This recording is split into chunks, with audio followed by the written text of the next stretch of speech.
ल हेर्नुस् यो चाहिँ हाम्रो खेतको कटेरो यिनमा चाहिँ मौरी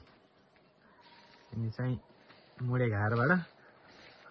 यो सेरेना जातको मौरी यो लोकल मौरी हो यहाँ 7 वटा घार छन् 6 वटामा चाहिँ 6 वटामा मौरी छ एउटामा छैन यहाँबाट चाहिँ हाम्रो दाइ चाहिँ मौरीको एकदम मौरीमा रुचि राख्ने विशेषज्ञ हुनुहुन्छ उहाँले चाहिँ यहाँ लिएर घार राखिदिनुहुन्छ यहाँ बस्ती छैन यहाँ इन चाहिँ यहाँ अनि घारमा जम्मा भएको मौरी चाहिँ फेरि घर लगेर अर्को आधुनिक घारमा राख्नुहुन्छ त्यसरी चाहिँ बिस्तारै हाम्रो मौरी पालन व्यवसाय चाहिँ अलि व्यावसायिक हुँदैछ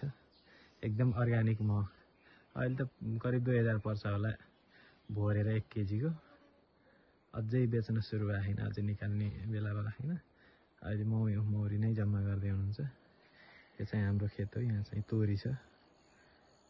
अब म त यतिकै हामी त